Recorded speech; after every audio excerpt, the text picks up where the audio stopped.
Hey guys, here I bring for you a poem entitled My Grandmother's House, written by Kamla Das, one of the famous Indian English writers who acquired a status for herself which matched the contributions of the Western confessionalists, namely Sylvia Plath and Annie Sexton of America. Kamla Das. She was born on 31st March 1934 in Malabar, and she died on 31st May 2009 at the age of 75 in Pune in a hospital. Now, she wrote 3 books of poetry, namely number 1 Summer in Calcutta, which was published in 1965, number 2 The Descendants 1967, The Playhouse and the Other Poems 1973. Now let's look at some qualities which made her a successful poet. Number 1, she was a fervent feminist writer. Fervent feminist writer, what does it mean? Fervent means a person who shows strong feelings for someone. Like we can say that she depicted very strong feelings for different types of themes, mainly related to women and girls. Frankness. Yes, we can say she was frank, as when we read her poems, we get many lines which depict her frankness and tells us that she did not hesitated from writing anything which came in her mind, being her personal feelings also. Number 3, exacting for naturalistic freedom and choices of women.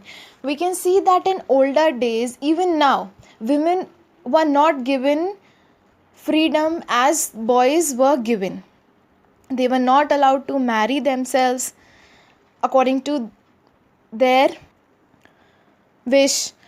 They were not allowed to go out of the homes. They were not allowed to get education. But things changed, and as the women class started getting education, they started writing, they started fighting for themselves, for their rights. Fourth, she fought for the women to just take them out from all the stereotypes and bounds of the society, to entitle them as living entities. Not They should not be considered as a puppet. Okay, now let's read the poem.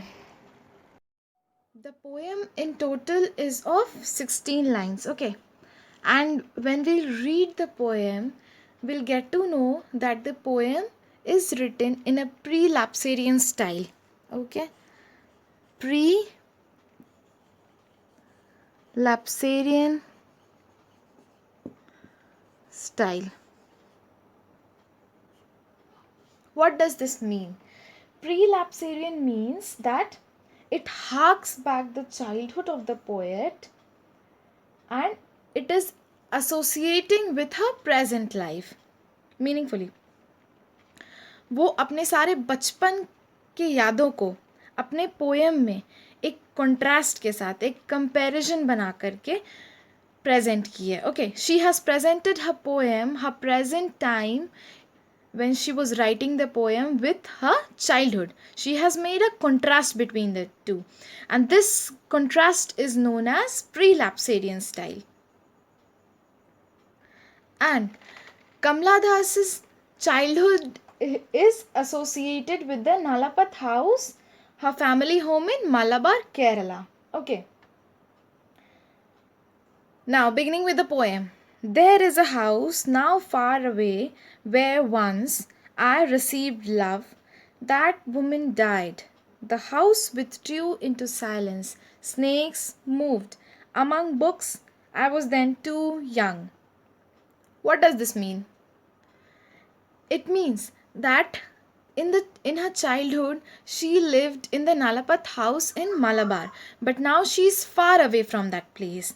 Okay, that was the place where she received love, the actual love from her grandmother and parents, especially her grandmother. This poem will depict the love, the care, and the sympathy which she had for her grandmother. That woman died. Here, woman refers to her grandmother. Okay, her grandmother. The house withdrew into silence. After her grandmother died, there was no one to take care of that house. Now the snakes moved in that house. Among the books, the snakes started moving. If we go in detail, if we read her autobiography, we'll come to know that she had a library in her Nalapat house. And here she is referring to that library. Okay. That in the library she had many books, and now as there is no one to take care of that house, snakes move among the books. I was then too young. Here she says that she was then too young. She was too small at that time. Next, from line number 5 to 8. Beginning with, in the last line we read that I was then too young to read and. Okay, what does this mean? That at that time when the poet lived in Nalapat house, she was too young to read those books kept in the library of a house. Okay, my blood turned cold like the moon. Okay, she means that her blood turned cold like the moon. She just lost everything. She wanted to go back there again and recollect her past and live it again, because there, that was the place where she received the actual love, where she did not have to beg for love as she was begging it for now in her present life. Next, how often I think of going there to peep through blind eyes of windows or just listen the frozen air. She wants to go there to peep through blind eyes of windows. Sorry, it will be peep. To peep through blind eyes of windows. She wants to go there and recollect her past and live it once again and fulfill all her desires which she was not able to fulfill when she was a child just because of her early marriage. Just listen the frozen air. What does this mean? This means that she, now if she goes there, she would be so lonely that she can pass her times listening to the frozen air also. She was so much attached to that place. She had got so much love from that place that she wanted to go there to even listen the frozen air. Or in wild despair, pick an armful of darkness to bring it here, to lie behind my bedroom door like a brooding dog. You cannot believe, darling. What does this mean? Or in wild despair, pick an armful of darkness to bring it here. Despair means hopeless. Okay, despair means hopeless. And brooding here, brooding means private thoughts.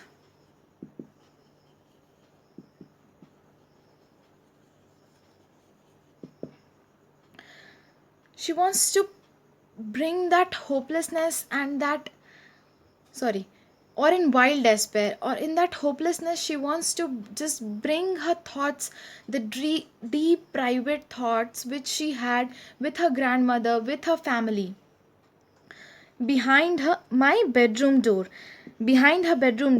This signifies that where she lived now with her husband, she was lonely. She was somewhat lonely over there. She was not connected heart to heart from someone. Whereas in her grandmother's house, she was connected to her grandmother and her family heart to heart, with whom she could share all her problems. Basically, her grandmother. But now, as she was dead, and when Kamla Das was married, she could not adjust with her husband, and she could not connect with him from heart to heart. Okay. Now, So she refers here that she wants to bring that deep private thoughts which she had there behind her bedroom door, so that she could live in that private thoughts, thinking of those private thoughts itself. Okay. You cannot believe, darling. Here, darling is referred to her husband. Okay. This darling is a husband. Can you? That I lived in such a house and was proud and loved, I who have lost my way and beg now at strangers' doors to receive love, at least in small change. Acha. What does it mean here? Can you? That I lived in such a house. Here she says that she's saying to her husband, referring that darling word to her husband, and she's saying to her that I she lived in such a house where she was proud enough and loved, and she was loved there from the heart. She was given care. I who have lost my way and beg now at strangers' door. Now she says that she has lost her way and she now begs at the stranger's door. Strangers is her husband, okay? Because she lives with her husband, now she just needs to beg to him to be loved, to receive love from her husband, at least in small change. At least in small change, what does it means here? It means that at her grandmother's house she was loved from the heart and not physically, but whereas at least in small change refers that now though she'll be loved, but it will be a change and it will be a sort of physical love. One more thing, when we read these two last lines, okay, we'll just see a very sympathetic situation, a very sympathetic, a pagan situation which the poet creates. As to previously she was loved, she was cared, but now just she has to beg at the stranger's door to her husband to be loved, and that too physically. The poet in these two lines has made a contrast from the proud and protected child, okay, to a begging girl to receive love at the stranger's door. Here, her grandmother symbolizes as the love, innocence, and respectability full of traditional values. Okay, and after reading this poem, we see that the house is represented with concern and pathos, and the poet expresses her pagan feelings of yearning for this house. She just remembers all sorts of things which she couldn't do in her childhood, and she wanted to fulfill those unfulfilled desires, and the changed love which she got now from the proud and protected child when she was a child. After reading the poem, you all might have understood that the poem was properly knit, connected to the lines were connected to each other in a very beautiful way. Okay, and in this poem, the main feature of this poem was that the poet was loved there at her grandmother's house, and it symbolized her youth, imagination, security, and integrity to her grandmother's house, where she was free to dream her own fantasies, to fulfill her desires, to be loved by her family. But now everything changed. Even the meaning of love changed. Her life was bound to a particular line. Okay, we can say up to a particular border just due to the stereotypes of the society. So, this is the end of the explanation.